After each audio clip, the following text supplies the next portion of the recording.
Hello प्यारे बच्चों, कैसे हैं आप सभी। आज का क्लास है क्लास 12th के होम साइंस का चैप्टर नंबर 1 का क्लास। मीन्स इस चैप्टर में जितने भी 2 नंबर वाले वीवीआई क्वेश्चन हैं वो आज के इस क्लास में आपको याद करवा दिए जाएंगे। अगर चैप्टर नंबर 1 से जो है आपके एग्जाम में क्वेश्चन आते हैं तो समझिएगा इसी क्लास से आएंगे।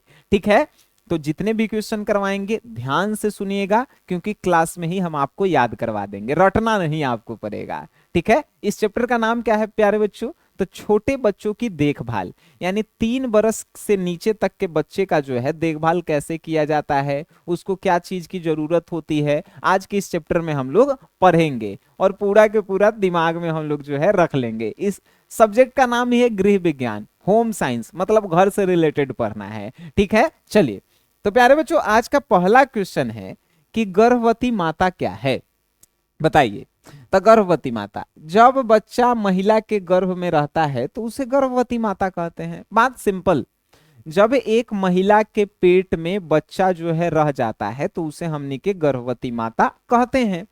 गर्भवती माता का जो है ख्याल अच्छा से रखना चाहिए, उनको अच्छा भोजन देना चाहिए, उनको जो है एक्सरसाइज वगैरह तो हल्का फुल्का करवाना चाहिए। उनको जो है आम महिला की तुलना में 300 कैलोरी ज्यादा जो है आवश्यकता होती है। अब ये 300 कैलोरी मिलेगा कैसे? जब उनको भोजन अच्छा अच्छा मिलेगा, जब उनको जो है देखभाल अच्छा से रखा जाएगा, तो कैलोरी जब अच्छा भोजन करने से ही आता है। ठीक है, बात समझ गए? चलिए अब देखिए, गर्भवती माता समझ गए कि जब एक महिला के गर्भ में बच्चा रहता है तो उसे ही गर्भवती माता कहते हैं। प्यारे बच्चों, दूसरा क्वेश्चन है स्तनपान। स्तनपान क्या है? तो माता के स्तनों द्वारा बच्चे को सीधा दुग्ध पान कराना ही स्तनपान कहलाता है। यानी जब एक माँ अपने जो है स्तन का दूध अपने बच्चे को पिलाती है तो वही स्तनपान कहलाता है। ठीक है, और ये जो है स्तनपान जो है कब जो है बच्चे को, तो जन्म से लेके कहाँ तक करवाया जाता है? तो जन्म से लेके जो है लगभग 1 साल तक जो है बच्चे को जो है स्तनपान करवाया जाता है। और ये बच्चे माँ के स्तन में जो है दूध कहाँ से आता है? तो ये जो है प्रकृति है। ठीक है, मतलब भगवान ऐसा बना के भेजे हैं। और माँ का दूध जो है अमृत के समान होता है। माँ का दूध अमृत का समान इसलिए होता है कि जो बच्चे माँ का दूध बचपन में नहीं पिए हुए रहते हैं वो जो है बड़े होते हैं दिमाग से कमजोर या हाथ पैर से कमजोर हो जाते हैं। ठीक है, स्तनपान क्या है समझ गए? जब एक माँ जो है अपने बच्चे को अपने स्तन का दूध पिलाती है उसे ही स्तनपान कहते हैं। ठीक है, ये जो है जन्म से लेकर जो है साल 2 साल तक होते रहता है। प्यारे बच्चों, अगर आप एक लड़की हैं तो ये मासिक धर्म के बारे में जानते होंगे कि एक महिला मीन्स एक लड़की अगर उसकी आयु जो है, आयु मतलब की उम्र 10 से लेके 15 साल के बीच में है तो उसके जो है योनि से जो है रक्त का स्राव होता है। रक्त का स्राव मीन्स खून निकलता है, तो उसे ही जो है मासिक चक्र, मासिक धर्म, रजो धर्म या माहवारी बोला जाता है। ठीक है, अब इसे क्यों बोला जाता है माहवारी? क्योंकि महीना में एक दिन होता है। अब पूछेगा कि मासिक धर्म क्यों होता है? तो जब एक लड़की का उम्र 10 से 15 साल के बीच में होता है तो उसके अंडाशय में जो है क्या बनता है? तो उसके जो है अंड वाहिनी, अंड डिंबवाहिनी नली में जो है अंडाशय आकर फंस जाता है। और वो अंडाशय अगर पुरुष के शुक्राणु के साथ मिल जाता है तब बच्चा उसके पेट में बन जाता है। लेकिन जब तक पुरुष के शुक्राणु से नहीं मिलता है तो वो अंडाशय जो है फूट जाता है और बाहर निकलना चाहता है। तब बाहर निकलता है तो खून निकलता है, तो लड़कियों को काफी ज्यादा दर्द भी होता है। तो इसीलिए जो है इसे महामारी, क्योंकि महीना में एक दिन आता है, और ये जो है मासिक धर्म इसीलिए क्योंकि महीना में एक दिन आता है। बात समझ में आ रहा है? अब आपसे पूछेगा कि मासिक धर्म क्या है, तो एक 10 से 15 साल के लड़की के जो है योनि से खून निकलना मासिक धर्म है। क्यों निकलता है? तो जब उसके पेट में जो है अंडाशय बनता है तो वो पुरुष के शुक्राणु से जो है मिलना चाहता है। अगर मिल जाएगा तो लड़की के पेट में जो है बच्चा रहेगा, नहीं मिलेगा तो वो जो है बाहर निकलना चाहता है, तो वही जो है खून के साथ निकलता है जिसके साथ दर्द काफी ज्यादा होता है। ठीक है, समझ गए? याद हो गया? चलिए अब नेक्स्ट है अस्थाई दांत। दूध के दांत आप सुने होंगे, उसे ही अस्थाई दांत बोला जाता है। यानी एक बच्चे का 6 महीना से लेके 1 साल तक के बीच में 8 गो दांत जो है उगता है। आगे नीचे 4 गो और 4 गो ऊपर, और वो 8 जो है 1 साल बाद जो है टूटने लगता है, तो इसीलिए इसे अस्थाई दांत कहा गया है। ठीक है प्यारे बच्चों, ये जो है ध्यान रखिएगा। अब देखिए कृत्रिम प्रतिरक्षण क्या है। प्यारे बच्चों देखिए, जब एक बच्चे का जन्म होता है तो डॉक्टर जो है देखिएगा वो सुई देगा, अगर सुई दे दिया तो ठीक है, नहीं तो 2-3 ड्रॉप जो है पिलावल जाता है, जैसे पोलियो हो गया या और कोई दवाई जो है पिलाया जाता है। काहेला, डॉक्टर चाहता है कि इस बच्चे का जो है सुरक्षा जो है होते रहे, मतलब कोनो रोग जो है, रोग बलाई इसको नहीं हो, तो उसी को कृत्रिम प्रतिरक्षण कहते हैं। कृत्रिम मीन्स बनावटी, यानी बनावटी जो बच्चे को सुरक्षा दिया जाता है, जैसे टीकाकरण के माध्यम से, चाहे पोलियो के ड्रॉप पिला करके, तो उसी को कृत्रिम प्रतिरक्षण कहा जाता है। कृत्रिम प्रतिरक्षण प्यारे बच्चों 2 प्रकार से दिया जाता है बच्चे को, एक सुई दे करके जिसे टीकाकरण कहते हैं, और एक जो है संक्रमण रोग से ग्रसित होकर के। अब ये संक्रमण रोग से ग्रसित होकर क्या होता है, तो संक्रमण रोग से ग्रसित होने पर जब व्यक्ति स्वस्थ हो जाता है तब उसमें रोग के प्रतिरोधक क्षमता उत्पन्न हो जाती है। मतलब कोई व्यक्ति जो है एकदम संक्रामक रोग हो गया, जैसे कि कैंसर, अगर वो ठीक हो गया व्यक्ति, तो उस व्यक्ति को और कोई जो है संक्रामक रोग नहीं होगा, काहे कि उसके अंदर जो है वो क्षमता डेवलप हो जाती है। बात समझ गए। जैसे एक एग्जांपल से समझिए, कोई आप खेल खेल रहे हैं और उसमें हार जाते हैं, तो अगला बार खेलते हैं तो आपके जीतने की चांसेस बढ़ जाती है, काहे कि आपको पता हो जाता है कि कैसे जो है उसमें हम हारे थे। तो उसी प्रकार जो है किसी को संक्रामक रोग हो जाता है तो खत्म होने के बाद जो है उसका शरीर जो है उसके लिए तैयार हो जाता है। ठीक है, चलिए, तो ये जो है 2 प्रकार से। अब प्यारे बच्चों नेक्स्ट है कि विषाणु क्या होता है। प्यारे बच्चों विषाणु जानते हैं क्या होता है? बहुते सूक्ष्म जो है जीवाणु है, मतलब अति सूक्ष्म, अति सूक्ष्म है, इतना अति सूक्ष्म है जिसे आप आंख से नहीं देख सकते हैं, माइक्रोस्कोप से देख सकते हैं। तब विषाणु क्या है? एक अति सूक्ष्म जो है क्या है, जीवाणु है, जो जीवित कोशिकाओं में जो है बढ़ता है। बात समझ गए। और उसके सहारे अगर आपके शरीर में कोई जो है वायरस चला गया तो आपका शरीर जो है खराब कर देगा। ठीक है, ये विषाणु जो है प्यारे बच्चों अगर आपके शरीर के बाहर है तो मृत अवस्था में है, मतलब मरा हुआ है। जैसे आपके हाथ में जो है विषाणु है, अब कहेंगे कैसे, तो माइक्रोस्कोप से देखिएगा तो आपको पता चलेगा। तो इसीलिए भोजन हमनी के हाथ धो करके करना चाहिए। अगर हाथ गंदा है और खाना खा रहे हैं उसके सहारे विषाणु पेट में चल गया तो वो जो है पूरा अंदर जो है वो वायरस फैलेगा और आपके पूरे पेट को खराब कर देगा। बात समझ रहे हैं। तो इसीलिए जो है आपको जो है विषाणु के बारे में जो है बताया गया इस चैप्टर में कि विषाणु जो है एक अति सूक्ष्म जो है काहे जीव है जो जीवित कोशिकाओं में बढ़ता है। ठीक है, और उसके सहारे जो है आपके शरीर में बीमारी उत्पन्न होता है। शरीर के बाहर है विषाणु तो मृत अवस्था में है, शरीर के अंदर चला गया तो वो जो है धीरे धीरे बढ़ते जाता है। ठीक है विषाणु। चलिए प्यारे बच्चों, अब है अस्थाई दांत। देखिए अस्थाई पीछे पढ़े थे, जो 6 महीना से लेके 1 साल में 8 गो दांत आता है और फिर टूट जाता है, उसे अस्थाई। अस्थाई मतलब जो रह जाता है। तब बालकों में अस्थाई दांत जो है 20 गो आता है। ठीक है, और ई जो है बाद में निकलता है, जब अस्थाई दांत जो 8 गो टूट जाता है उसके बाद जो है 20 गो दांत उसी के स्थान पे निकलते हैं। और ये 6 बरस के बाद निकलना शुरू होता है, जब बच्चे का जन्म से जो है 6 बरस के उम्र हो जाता है तब ये 20 गो दांत जो है अस्थाई वाला आता है। ठीक है, अस्थाई दांत 25 वर्ष की जो है उम्र तक निकलना जो है जारी रहता है और अस्थाई दांतों की संख्या जो है 32 होती है। देखिए प्यारे बच्चों पहले समझिए, दूध के दांत 8 गो होता है, वो जो है 1 साल 6 महीना से 1 साल के बाद उगता है और धीरे धीरे टूटे लगता है। और जब आपकी उम्र जो है 6 बरस हो जाएगी तो आपके दांत जो है 20 गो जो है उगेगा। 20 गो और अस्थाई दांत है, मतलब ये टूट गया तो फिर दोबारा जन्म नहीं लेगा, दोबारा नहीं जन्मेगा। ठीक है, इसको डुप्लीकेट दांत लगावे पड़ेगा फिर डॉक्टर से। और ये जो है 6 बरस के बाद होता है।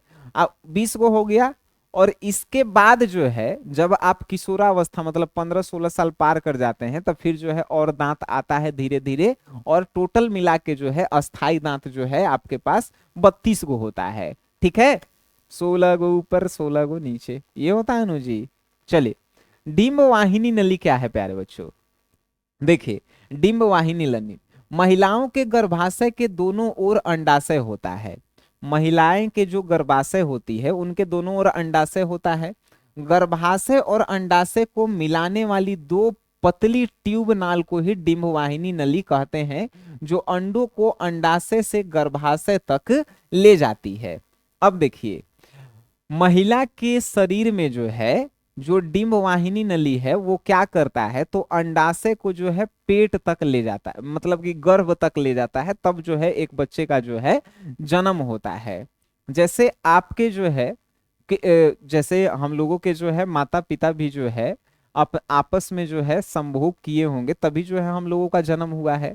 तो वही जो है डिंबवाहिनी नली जो है शुक्राणु और योनि के मिलने से जो है जो अंडाशय बना है, तो उस अंडाशय को महिला के गर्भ तक जो है ले जाता है।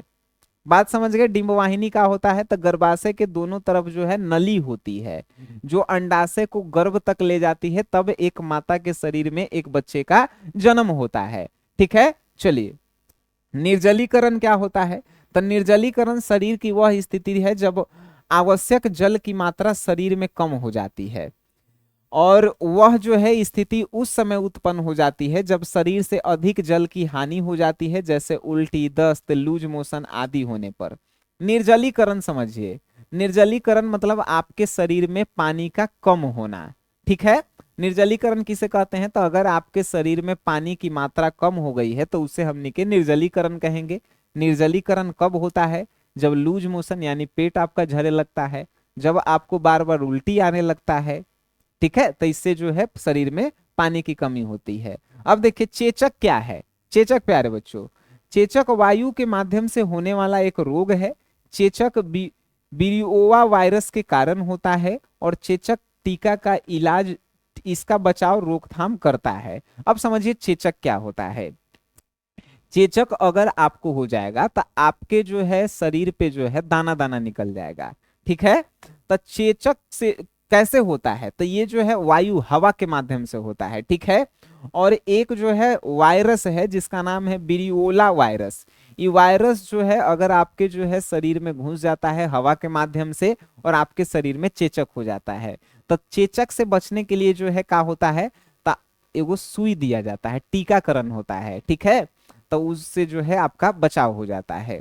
अब देखिए प्यारे बच्चों, नेक्स्ट क्वेश्चन है आपके लिए। क्वेश्चन है कि प्रसव क्या है? प्रसव मतलब समझते हैं? तो जब एक महिला एक बच्चे को जन्म देती है तो वही जो है प्रसव कहलाता है। एक महिला जब बच्चे को जन्म देती है वो प्रसव कहलाता है। देखिए, प्रसव वह प्रक्रिया है जिसके द्वारा शिशु माता के गर्भ से बाहर निकलकर इस दुनिया में आता है। शिशु जन्म की प्रक्रिया प्रसव कहलाती है। मतलब समझ गए? जब एक माँ एक बच्चे को जन्म देती है तो वो प्रसव कहलाता है। रोग प्रतिरक्षण क्या है प्यारे बच्चों? तो जब रोग से आपकी कोई सुरक्षा करता है तो उसे रोग प्रतिरक्षण कहते हैं। जैसे देखिए, व्यक्ति को रोगों से लड़ने की क्षमता या योग्यता रोग प्रतिरक्षण कहलाती है। हमारे शरीर को विभिन्न रोगाणुओं से लड़ने के लिए विभिन्न प्रतिद्रव्यों की आवश्यकता होती है। आपसे पूछा कि रोग प्रतिरक्षण क्या है, तो रोगों से बचाव के लिए जो भी हम लोग काम करते हैं उसे ही रोग प्रतिरक्षण कहते हैं।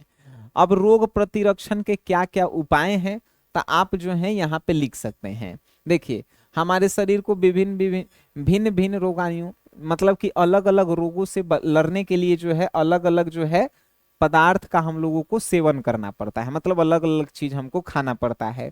अब देखिए, रोग रोधक क्षमता दो प्रकार की होती है। एगो तो प्राकृतिक होती है और एगो जन्मजात होता है और एगो कृत्रिम होता है। प्राकृतिक मतलब भगवान के तरफ से भी हमनी के शरीर में पावर है कि रोग से जो है हम लोग जो है सुरक्षित रह सकते हैं। जन्मजात क्या होता है? तो जब जन्मजात यानी कि माँ का दूध जो बच्चा नहीं पीता है तो उसको रोग जल्दी हो जाता है। हमनी के माँ का दूध जो है अगर पी रहे हैं अमृत के समान है, तो वो भी जो है रोग से रक्षा करता है हमनी के। फिर कृत्रिम मतलब बचपन में आपको जो है टीका दे दिया गया, पोलियो के दवाई उवाई दे दी गया, तो वो भी जो है आपकी सुरक्षा करता है। ठीक है, तो ये जो है आप समझ गए, मतलब रोगों से बचाव के उपाय को ही जो है हमनी के रोग प्रतिरक्षण कहते हैं। प्यारे बच्चों, अंकुरीकरण क्या है? अंकुरीकरण, अंकुरीकरण वह प्रक्रिया है जिसमें दाल या अनाज छोटे छोटे अंकुर निकल जाते हैं। इनको थोड़े से पानी में भिगो करके रखा जाता है। अंकुरीकरण भोजन को पौष्टिक तत्व से समृद्ध बनाने की एक विधि है। मड़वा, शादी में जो है तिलक होता है, तिलक के बाद मड़वा होता है। मड़वा में देखिएगा चना बटाता है अरे अंकुरीकरण मतलब कि चना डाल दिए, दाल डाल दिए पानी में, 2 दिन बाद जो है हमने पहले पानी में डाल दिए, पानी में डाल के जो है उसको फुला करके सुबह निकाल दिए, रात में डाले सुबह फुला करके निकाल दिए, और उसको भींगा हुआ कपड़ा में 1 दिन रख देंगे तो उसमें से थोड़ा थोड़ा जो है अंकुरित हो जाता है, मतलब छोटा छोटा पौधा निकलने लगता है, तो उसी को अंकुरीकरण कहते हैं, है कि नहीं। चलिए प्यारे बच्चों, नर्सरी स्कूल क्या है? नर्सरी स्कूल, तो जो बालक 3 वर्ष के हो जाते हैं तो उन्हें नर्सरी स्कूल में भेजा जाता है ताकि वह अपने आप को बड़े स्कूल के लिए तैयार कर सकें। 3 वर्ष से 5 वर्ष के लड़का जो है नर्सरी स्कूल में पढ़ाया जाता है। बात समझ गए? और ज्यादातर खेल खेल में जो है शिक्षा दी जाती है। नर्सरी स्कूल समझे, जहां पे 3 वर्ष से लेके 5 वर्ष तक के बच्चा को जो है खेल खेल के माध्यम से पढ़ाया जाता है, सिखाया जाता है, उसी को नर्सरी स्कूल बोला जाता है। ठीक है, लेकिन आजकल के माई बाबू इतना अस्कतिया है कि बच्चा 1 साल के हुआ और जाके स्कूल में छोड़ दिया अपन भार हटाने के लिए, तो वो बेवकूफी है, खाली पैसा बर्बाद हो रहा है। जब तक बच्चा 2-3 साल का ना हो उसे जो है नर्सरी स्कूल में मत डालिए, नहीं तो पैसा मास्टर सब जो है ठगेगा खाली। चलिए प्यारे बच्चों, नेक्स्ट जो है क्या है? तरल आहार क्या होता है? तरल आहार मतलब समझते हैं क्या होता है? जब आप डॉक्टर के पास जाते हैं और कोई ज्यादा व्यक्ति बीमार होता है तो डॉक्टर कहता है कि इनको खिचड़ी खिलाइए, इनको जो है ऐसा भोजन दीजिए जो डायरेक्ट चबाना ना पड़े, पच जाए, तो उसी को तरल आहार कहते हैं। तरल आहार जो है एक बच्चे को जो है 1 वर्ष से लेके 2-3 वर्ष तक भी दिया जाता है। जब उसका दांत नहीं होता है तब पीस पीस के जो है बिस्किट विस्कुट हमनी के खिलाते हैं, या जब एक व्यक्ति बीमार हो जाता है तो उसको हमनी के तरल आहार के रूप में खिचड़ी वगैरह ऐसा भोजन देते हैं जो चबाना ना पड़े या जल्दी खा जाए। तो तरल आहार मतलब समझिएगा कि वैसा भोजन जिसको चबाना ना पड़े, वो जल्दी जो है पच जाए, उसे ही तरल आहार हमनी के कहते हैं। देखिए, जब रोगी नरम भोजन, नरम मतलब कि चबाना ना पड़े जल्दी, या आधा तरल भोजन को भी जो है पचा पाता है, तब उसे तरल भोजन देने की आवश्यकता पड़ जाती है। तरल आहार 2 प्रकार का होता है, वो आंशिक तरल आहार है, वो पूर्ण तरल आहार। आंशिक तरल आहार मतलब कि खिचड़ी उचड़ी हो गया, अब पूर्ण तरल आहार मतलब कि हो गया, मतलब डायरेक्ट मुंह में डालिए और पेट में चला जाए। ठीक है, चलिए टीकाकरण क्या है प्यारे बच्चों? तो जब एक बच्चे को बीमारियों से सुरक्षित रखने के लिए डॉक्टर जो है सुई के माध्यम से जो है कुछ दवाई देता है तो उसे ही टीकाकरण कहलाता है। ठीक है, देखिए, किसी बीमारी के विरुद्ध प्रतिरोधक क्षमता विकसित करने के लिए जो दवा पिलाई जाती है या खिलाई जाती है या अन्य किसी रूप में दी जाती है तो उसे ही हमनी के क्या कहते हैं? टीका कहते हैं। यह प्रक्रिया जो है टीकाकरण कहलाती है। बीमारी से सुरक्षा करने के लिए जब एक बच्चे को जो है दवाई दिया जाता है या सुई दिया जाता है तो उसको टीका कहते हैं। ये पूरी प्रक्रिया जो है टीकाकरण कहलाती है।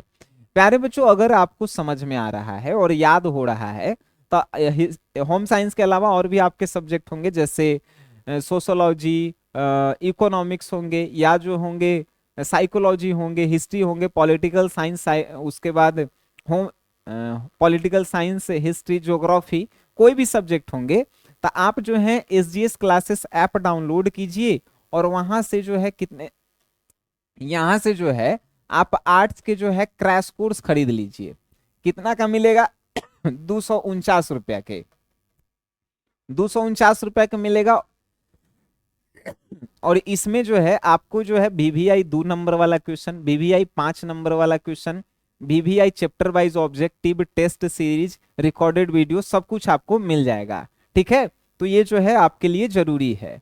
चलिए, अगर आप आर्ट्स में 450 नंबर लाना चाहते हैं तो अब देखिए, रजोनिवृत्ति क्या है प्यारे बच्चों?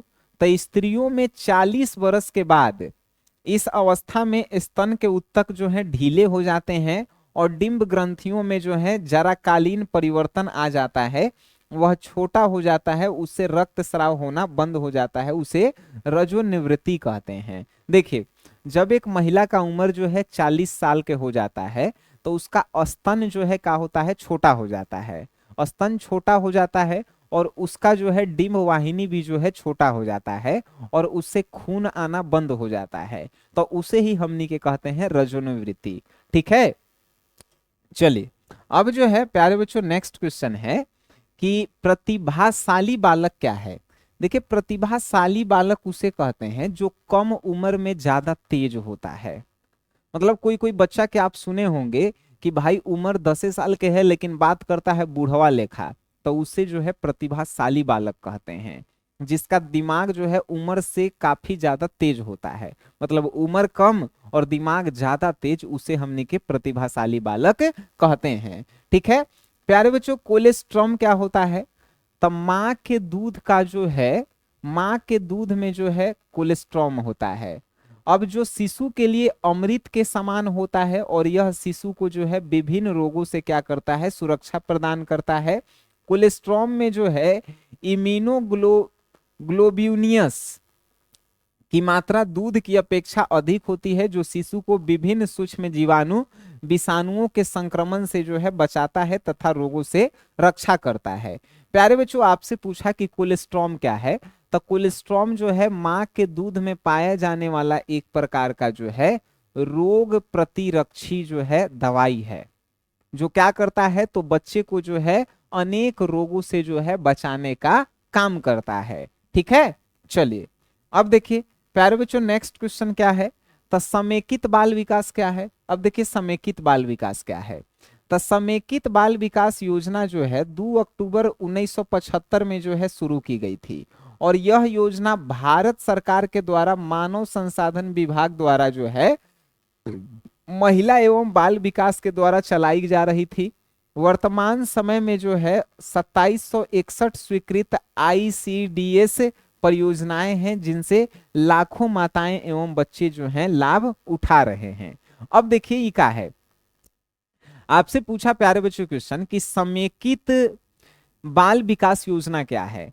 तो जब माँ और बच्चे को सुरक्षा प्रदान करने के लिए सरकार जब सहायता करती है तो उसे जो है समेकित बाल विकास योजना कहा जाता है।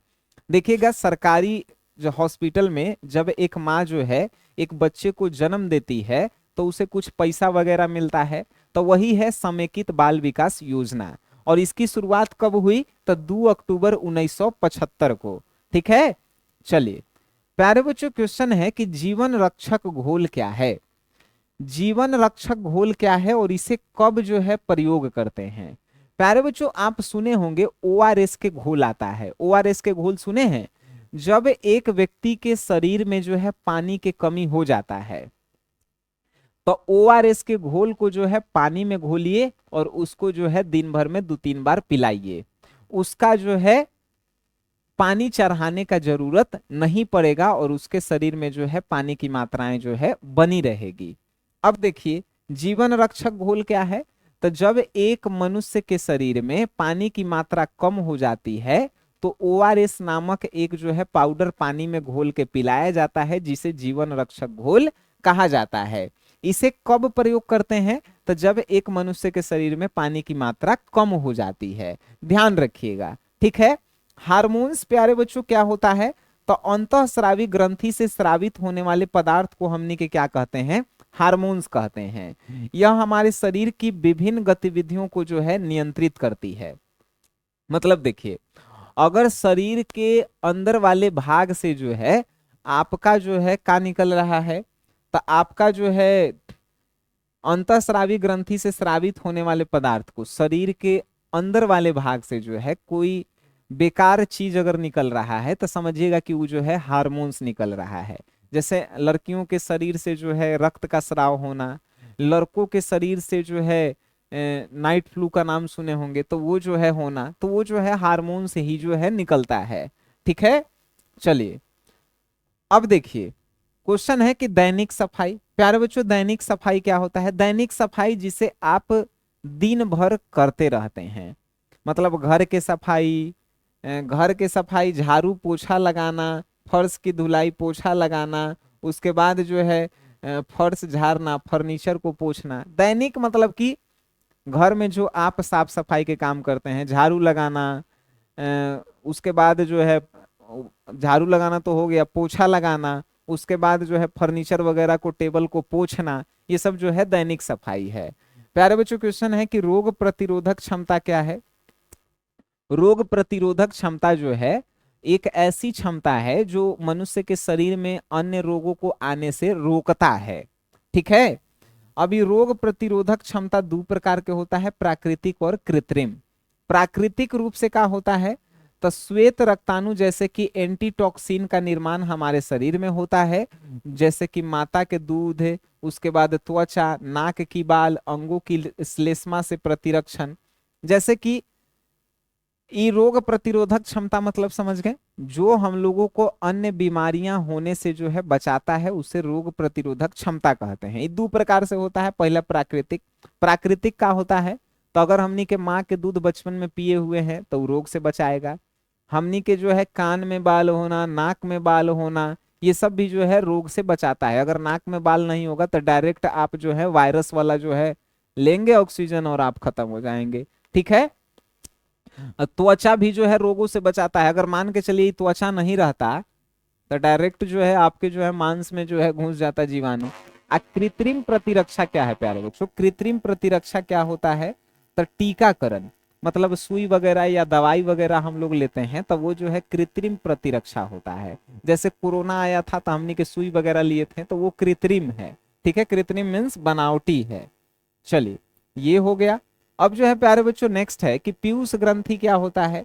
पीयूष ग्रंथि, तब पीयूष ग्रंथि एक प्रकार का अंतःस्रावी ग्रंथि है जिसका आकार एगो मटर के जैसा जो है होता है, और इसमें पैदा होने वाला हार्मोन जो है अंतःस्रावी ग्रंथियों की सक्रियता को उत्तेजित करता है। इसे मास्टर ग्रंथि भी जो है कहते हैं। आपसे पूछेगा कोई कि पीयूष ग्रंथि का दूसरा नाम क्या है, तब मास्टर ग्रंथि है। ठीक है। अब देखिए पीयूष ग्रंथि क्या है, तब पीयूष ग्रंथि जो है एक अंतःस्रावी ग्रंथि है। अंतःस्रावी मतलब अंदर जो है शरीर के अंदर होता है और उससे जो है कुछ कुछ निकलते रहता है। तब पीयूष ग्रंथि जो है एक अंतःस्रावी ग्रंथि है जिसका आकार एक मटर के जैसा होता है, और मटर के जैसा इसका आकार होता है, और इसमें जो हार्मोन जो है पैदा होता है तो वो जो है अंतःस्रावी होता है। ठीक है। अब देखिए पीयूष ग्रंथि को मास्टर ग्रंथि भी जो है हमनी के कहते हैं। क्या कहते हैं भाई, ब्लर काहे हो रहा है। पीयूष ग्रंथि को हमनी के जो है मास्टर ग्रंथि भी कहते हैं। और पीयूष विकार होने का मतलब है कि हार्मोन का बहुत अधिक या कम हो जाना। अगर पीयूष विकार मतलब है, पीयूष विकार मतलब पीयूष ग्रंथि खराब है, तो समझिएगा कि आपके शरीर में हार्मोन या तो ज्यादा है या तो कम है। ठीक है।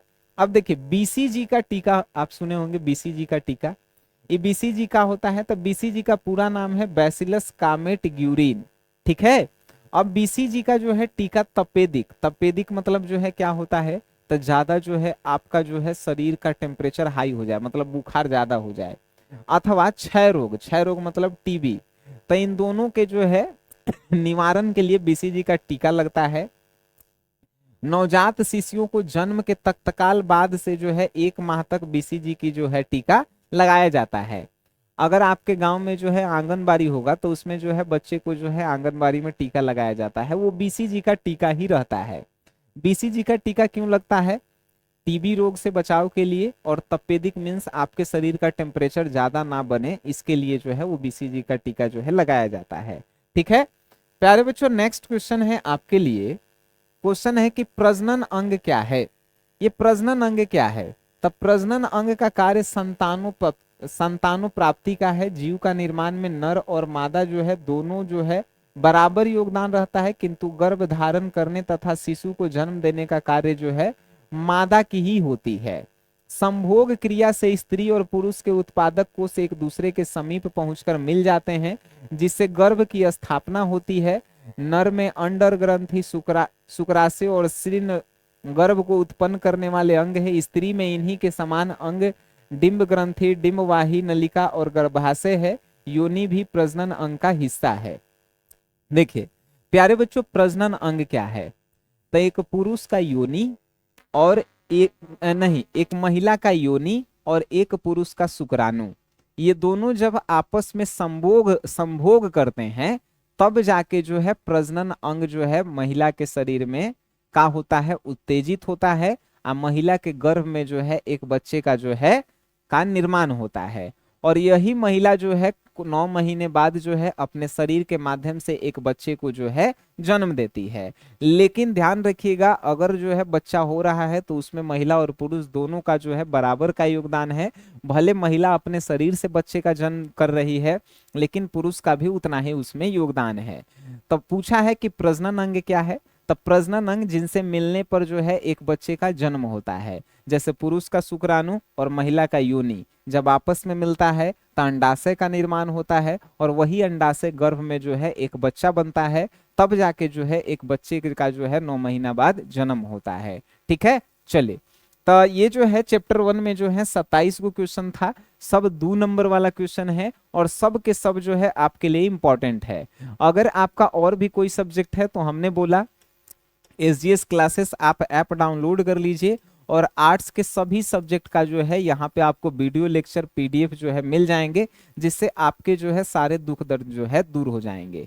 ठीक है, तो प्यारे बच्चों मिलते हैं आप सभी से नेक्स्ट क्लास में। तब तक के लिए टाटा बाय बाय, धन्यवाद।